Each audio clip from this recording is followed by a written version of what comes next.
Hello and a very good evening and welcome on this Wednesday night to the Hampton League Netball Show. Great to have your company. Round 6 done and dusted. A third of the way of the season through and looking forward to seeing what the next 12 rounds bring in the Hampton Football Netball League. Kate Lindsay joins us once again. Kate, great to have you back on board. How are you, Hilly? Going super and getting great feedback about your work on the netball show. So I reckon we've got good camaraderie going. Yeah, we do. Yeah, Yes. no, it's been lots of fun. Hey, great round of netball just quietly. We'll look at the results and the games from last weekend, but another really good, nice round of netball. Yeah, it was, and there were games probably that I expected the margin to be bigger and that was smaller, and likewise I probably expected a few closer games. So it was a fantastic round of netball, and I think it's really, we're coming into the pointy end halfway through the season to see where everyone sits. Well, it's still a really tight comp, and we'll try and have a look at the ladder later on. I know the boys in the production studio are going to try and get one up for us. We'll just sort of see where everyone's situated after the first third of the season. Yeah. Hey, two great guests tonight. Really looking forward to catching up with our guests from the Croydon Football Netball Club as well as the North Warrnambool Football Netball Club. Let's head out to Victoria Park. We're going to catch up with the 250 gamer in Casey Owen. Case, thanks for jumping on once again. No problem. I am in Warrnambool, but I'll pretend I'm in Victoria. Lovely work. Hey, Case, I think you're the only netball that's been on every year since we've been doing the online show. So you get life membership now to the netball show, but you also get life membership for the Hampton Football Netball League this weekend, playing your 250th open game, which is an amazing feat. Yeah, it is really good. It's probably the last little thing that I really wanted to tick off for myself, and proud to achieve it. And hopefully it's a few more than 250, but we'll see. Case, firstly, congratulations. You've had an incredible career across both Warrnambool and Croydon. Very lucky and happy to have you at Croydon, obviously. I was reading, today a list of your accomplishments, and it's huge, right? You've done pretty much everything, and as you say, the 250 is the last thing. If you had to pick one, moment within your career that's a highlight, what is it? Probably, we had that string of 3 premierships at Croydon. It was just incredible. I'd probably say that middle year, the 2018 Croydon premiership, it was just such a tight-knit group, and we probably had, going back to pack, a few pressures on us and people that were doubting us and, not picking us to win it. And we just sort of, had an incredible game. Everything just went right for us, and it was just such an amazing weekend. And something I'll really remember forever. Hey, Case, obviously we know you started your juniors and obviously your open division career with the Blues. How much of an influence have they had on your career? We know that you've done some great things at Croydon in the last few seasons since you've been out of Victoria Park. How much have the Blues had an influence on your career? Yeah, huge. I came there from Russells Creek actually in my last year of 17, so it was my first experience or exposure to the Hampton League. Under Jackie Bowman as my first coach. And as you know, I've played many games with her and coached her and still great mates. So it's been, I was 7 years there. So I did love it. It was an amazing club and still have lifelong friends at Warrnambool that are still there. Life member there and some handy premierships. But I absolutely, want to thank Warrnambool as well, even though I'm now at Croydon and been there a long time. Warrnambool was a huge part of my netball and where I really progressed a lot. So, yeah. And Case, we hope that you have many seasons left to play, but, that when you do call time on your netball career, what's the legacy that you want to leave at Croydon and also within the Hampton League? Probably just hope that there's always a lot of young guns at Croydon, and I guess they look up to you for advice and mentoring, but also just for calmness. I hope sometimes when they're a bit worried about playing open and they're young, I hope I'm there for them and just to make them feel a bit more confident in their abilities, because they are awesome players, but sometimes they need someone to tell them that. So I guess that mentoring role, whether I'm coach or captain or just a player, hope I've given that to some of the young guns out there. Hey, Case, a different looking Croydon lineup to what we've seen in previous seasons. As you said, you're blooding a lot of youngsters, and I guess Millie Jennings and Layla Monk, they're still relatively inexperienced when it comes to games played, but it's an exciting era, I reckon, or exciting time for the Koroit Football Netball Club in your Open Division side, and what the future sort of looks like over the next few years. Yeah, you've definitely got to look at it as like a succession plan, and there's just some unreal girls coming through. And we've got, Shelby O'Sullivan playing in Open week in, week out, and she's in year 9, and her confidence and abilities are way beyond that. I wish I was that good at that age. Like, it's incredible to see, and it's a pleasure to play with them. And I think we're a team that throughout the season is going to be a big improver, because we weren't, well oiled from round 1. We had to sort of break in that, find our feet and get that confidence in those young girls, and they're really starting to step up. So yeah, it's great. And Case, there's a big few weeks coming up for Croydon, and obviously as we head into midway of the season, it's a good indication to see where everyone's at. What do you think is going to be the focus for these next few games? Because they're definitely, they're winnable games, I would say. Yeah, I think particularly this weekend is a huge game. I think us and Hamilton, they're a big improver, and they've had similar margins to teams than we have. So it'll be a really great gauge of how we're sitting. And you're right, the next 3 games are definitely winnable games for us. And we can hopefully build on some percentage as well, which is looking quite good. Even though we had a forfeit earlier in the year, we've still got some pretty handy percentage. So hopefully we can get a win, but also just build on our wins and work our way up the ladder what you said is sort of the turning point of the season. But hey, Case, we wish you all the very best of luck for the weekend. 250 games, life membership of the Hampton Football Netball League. That sounds pretty good to me, and especially, complementing what you've already achieved in your netball thus far, and still a lot more netball to be played, that's for sure, over the next few seasons. But well done, buddy. Thank you. I was going to see, Trent, are you tipping it this weekend? Because I know you went against us last week. So. Jeebus. You know what? Because it's a 250 game, I am going to tip you, Case. I'll jump on the Saints this week. Pressure on. All right. Thanks, Trent. Thanks, Case. Casey. Gee, Thank got you. me there. Yeah, she did.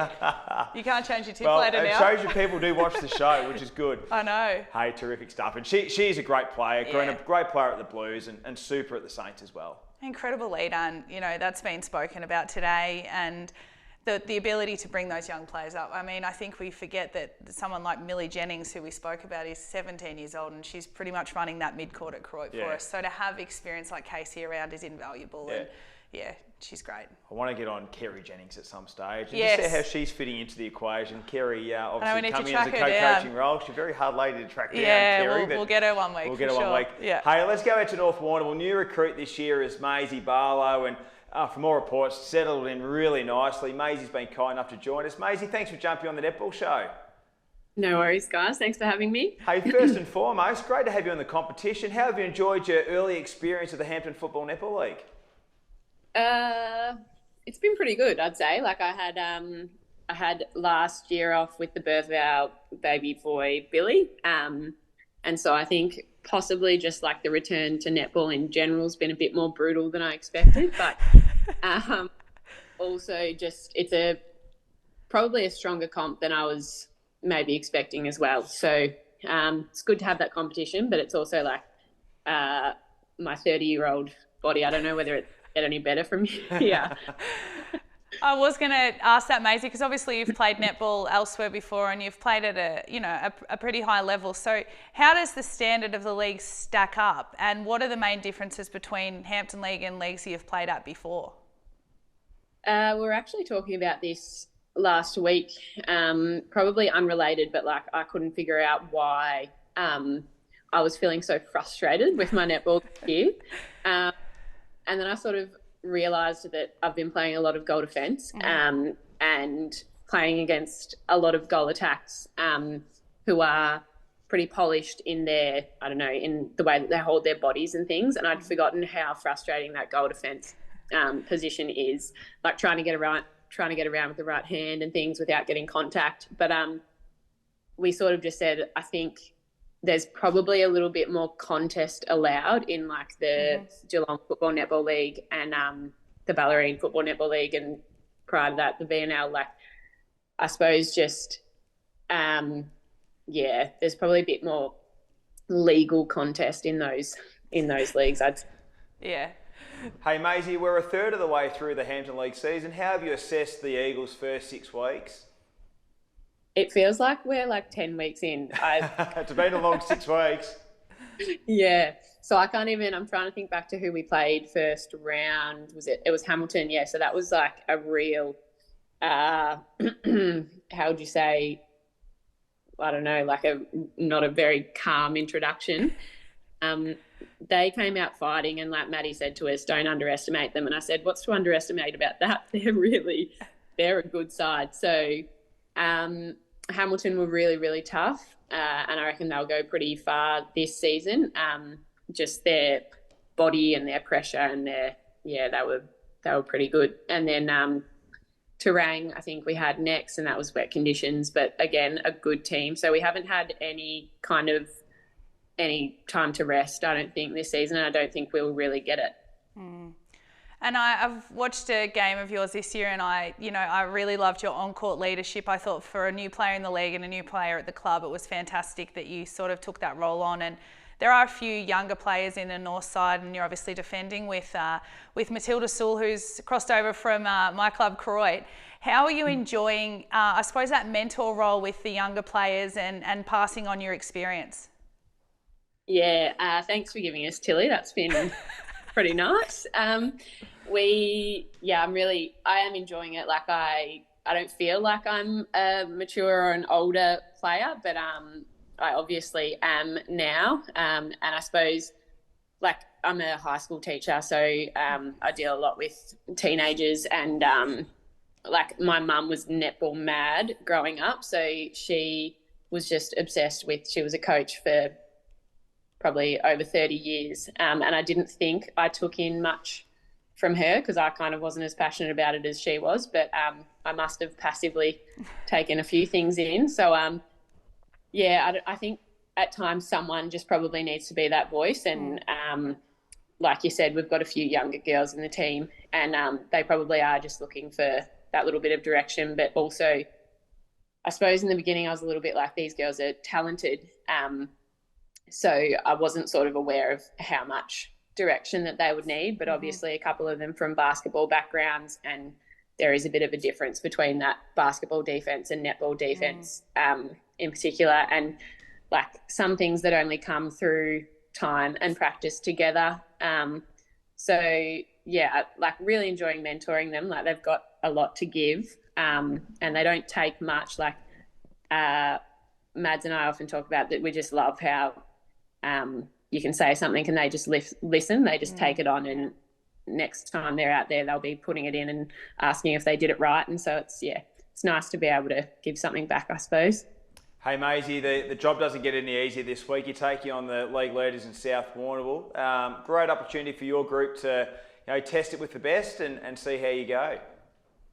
Yeah, I haven't really been looking forward to this one, to be honest, because I managed to see a little bit of them in last year's grand final, and even just coming up against Cobden this year. I think we played them 2 rounds ago, and I sort of get nervous more so for like the exhaustion levels that you're going to feel coming up against something like that. Like I don't know how much that's going to hurt, but yeah, if it's anything to go by the fact that they managed to beat Cobden last year, and Cobden, when we played them, was super strong and just polished, and just the depth that they've got. Like Cobden, we stuck with them for a little bit, and then Soph just changed it up and put herself into goal attack for a little bit and blew it out by about 10 goals. So, I suppose I'm expecting a bit of a similar contest from South this weekend. So we'll obviously be missing Mads, but hopefully we'll still be able to take it up to them. Hey Maisie, great to have you on the Netball Show. Great to have you in the Hampton League competition this year too. I know we've heard so many great things that you're doing out at North Warrnambool. So hopefully a really good next 12 rounds coming up for yourself and also the Eagles. Thanks, guys. Thanks, Maisie. Maisie Barlow, new recruit for the North Warrnambool Eagles, and she's got a pretty impressive resume. Yeah, she's played netball. You know, the Geelong netball league is very strong. And I reckon there was the VNL. Yeah, she's done a lot, and yeah, it's wonderful to have players of that calibre in the league, and I think they bring a lot with them, netball experience, but also just experience to bring the younger ones up around them, and that's exactly what she's doing at North. And they do it well at North too. Their junior program, junior development's it's always been one of the hallmarks of their netball club. So great stuff, love it. So a couple of great guests there. We're very lucky, and just the people that just give us the time on a Wednesday night's awesome. We're very, very lucky that the netball community really buy in and jump on and have a chat with us, which is fantastic. Let's look at round 6 highlights. We've got 3 games we're going to look at, and then we'll look at the other 2 results as well. First game, South Warrnambool taking on the Bloods, and the Roosters flexing their muscles with a 21-goal win. Good second term set up for mine. Yeah, and I think I looked at that too. They were only up by 5 at quarter time, and it's pretty hard to get a substantial margin in the first 15 minutes, but from there they just put the foot down and were amazing. I reckon Shani would have had a good look at the tape and just looked at some of the things that they need to improve on to match it with them next time, being that analytical coach that she would be. I think so too, and South are so polished. I think Will said there's still a lot for them to work on, which is promising signs for them, probably not for their opposition because there's a bit of improvement to happen. But Izzy Ray for them has, I think, stepped it up this year. And I think she's underrated. Even though we know she's a great player, I still think she's just underrated. Agreed. She's a superstar. Hey, North Warrnambool took on the Port Fairy Seagulls, and a big win to the North Warrnambool Eagles by 46 points, 46 goals. Yeah, good maths.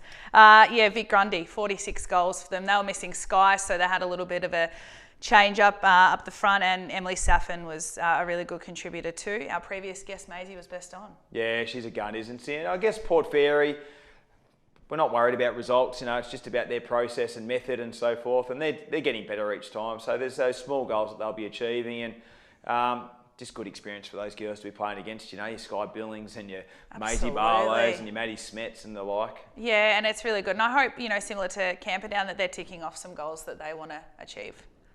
And the last game there, I reckon that could be... That is Koroit and Camperdown. And Camperdown. And the Saints had a good win. I reckon I did tip the Saints in this one too, so I don't know where Casey's going. She must think I tip against Saints every week. I can't remember. Or did you word her up? No, I said nothing.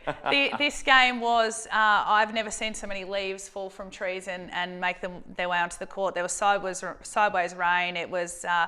trying netball conditions, but yeah, a good score line by Koroit. Definitely doesn't represent how close the contest was. It was it was a really good game. Well, I was impressed by Camperdown scoring too. I think young Piper shot a few goals, which was really good. Get her confidence up and so forth as well. But I think that's a little win for Camperdown.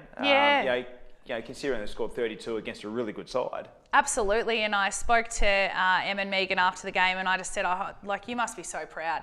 They're 1%ers. They chase loose balls. They're the first to the contest, and our 2 little superstars from last year, in Elsie and Piper, were wonderful for Camperdown, and likewise, Nell Mitchell shot incredibly well, for over 50 goals in. She's a star. In tough conditions. So that's another little challenge. I want to get Nell on the show at some stage too. Get her as well. Jot that down. Yeah.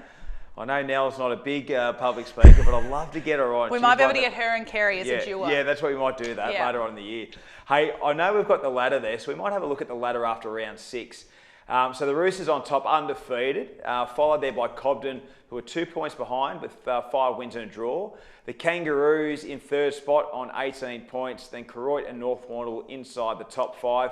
Outside the 5, we've got Terang, Mortlake, Warrnambool, and then we've got Portland, Camperdown and Port Fairy. Yet to have registered a win, but I'll tell you what, it's going to be interesting when those sides play against one another over the next few weeks, and we'll see. Hopefully all of those sides get their first win of the season.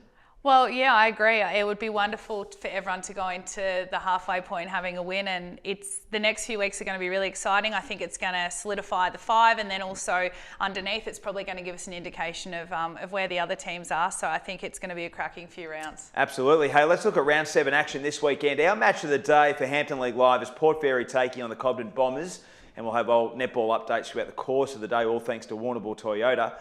Let's look at the rounds. So we've got North Warrnambool taking on South Warrnambool. No Maddie Vardy. I think she's up in the Northern Territory for a wedding this weekend, which is a big loss for North Warrnambool. We know that. I think South win this one, but I'd love to see a really strong performance by the Eagles despite losing, their leader. Yeah, tough without Maddie, and I understand that Sky Billings isn't, at this stage confirmed. She's carrying a bit of an injury, and hopefully she's back before they know it, because she's the one that can provide that experience for them in addition to Maisie. I think South will get it done quite comfortably, but I do hope that, there are patches of the game where North can really give them a run for their money and, maybe ruffle a few of Will's structures. Yep. It should Get be him thinking. Potentially. I love it. Hey, who takes the coaching reins for the Eagles? Good point.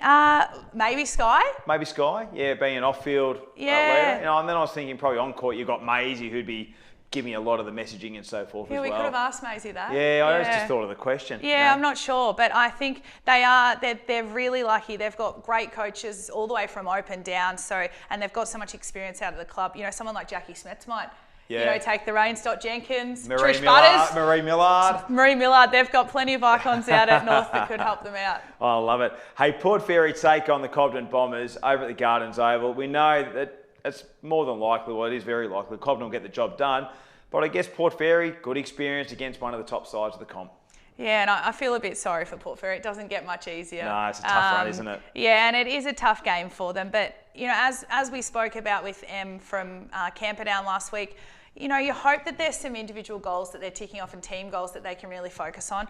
They shouldn't worry about the score, because the score is the score, and they can control it to a certain degree, but I hope that they're able to achieve some things that they want to as a team. One of the match of the rounds for mine is Portland hosting the Camperdown Magpies. One of these sides are going to get their first win of the season. I think it's open.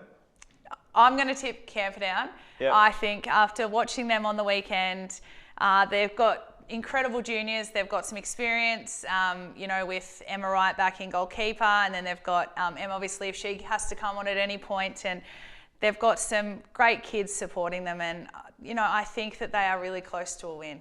I would love to tip Camperdown, but I just know it's like a little fortress over at the Tigerland. It is. Portland play their netball court really well. I think I'm going to have to stick with the home side, but I honestly think it's going to be 6 goals or less. I think it's going to be pretty tight. Yeah, and I hope it is, and it's good for the competition if it is a tight game. But as you say, one team is going to get their first win, and what an incredible achievement for whatever team that turns out to be. Warrnambool will take on Terang Mortlake, another great game. The next couple of games we're going to mention are terrific encounters. Warrnambool, Terang Mortlake. They're one of those sides that are fighting for a spot in the 5. I think Terang Mortlake's form's been pretty good. Warrnambool, I don't think they had Amy Wormwood last week, so they did. Yeah, right. Yeah. The positional change. She played in goalkeeper. Yeah, right. And from all reports, they kept with their 7 for the whole game, and they were unlucky to go down by a few goals. But if they've got a full side available, I think they'll be very good. Surprisingly, Warrnambool and Terang are both on even points. So the winner will go clear into the 5, which is fantastic confidence coming in. I think Warrnambool will get the job in, a pretty tight game. I'm going to go the Bloods. Ooh. Yeah, only just though. Yeah. I think it's like 3 goals. Okay. Yeah, I think the Bloods just get it done. I really like what they're doing at the moment. And big score against a pretty good defensive South Warrnambool. But it's hard to stop South Warrnambool scoring. Agreed. Yeah, it's really hard. You could be the best side and it's still hard to do. It's a hard task. And the last game, Karoy taking on the Hamilton Kangaroos. Obviously some significance with Casey Barling's 250th game. So, I've tipped Karoy just because I've had to appease. You had to. You were put on the She's spot. put me onto the spot there. I actually think it's going to be a really tight game. And usually these two sides match up pretty well. Yeah, they do. And Hamilton have recruited so well in the off-season. They've got a really different side to last year. So it is, for opposition coming up against them, it is going to be different. Karoy will get it done for Casey, and, I hope that they do. It's a magnificent milestone, and she's been a fantastic club person for a very long time. But I think I'm going to say Karoy by 4. Yeah, I'm just going to say Karoy. I haven't got a margin. I wouldn't be surprised if it was a draw. Hamilton wins by 1, Karoy wins by 1. It could go anyway, but for Casey, I'll do it for Casey. All right, good. Yeah, Casey, it's the Saints will get the win. Hey, before we go, and we'll thank our sponsors very, very soon, a little bit of updated news for our Open Division Association Champs team. I know added to the squad this week is Sarah Moroney from the Cobden Bombers. Pretty nice player to add in just quietly. Yeah, unreal to have someone like Sarah who can cover all 3 defensive positions. Unfortunately, Madsy Phillips from Hamilton is carrying an ankle injury at the moment, and we don't know what that looks like. We still hope that she can come to Melbourne and get on the court, but we probably needed to bring in someone that could cover her, and what better player than Sarah Moroney, and we're thrilled that she's come on board, and obviously teaming up with Remy McCann's going to be very nice. The old Cobden Bomber duo, they'll cause some havoc down in Melbourne. They'll be giving some opposition coaches some headaches. They will. Hey, that's terrific news. Hey, big shout out to our all-important sponsors, Southwest TAFE, McDonald's, Power Core, SunGold Fresh Local Milk, our majors, which do a great job supporting the Hampton Football Netball League each and every week, which is absolutely terrific. So make sure you do support those local sponsors. I know you love getting out in a little flavoured Big M milk from SunGold Milk. What do you want? Chocolate, strawberry? Definitely chocolate. Yeah. I don't mind a banana as something a little bit different. But nice. Fantastic sponsors in the league. Billy Slater and the team, they do a great job. Hey, we hope you enjoy your netball this weekend, round 7 of the Hampton Football Netball League, and we look forward to having your company next Wednesday night.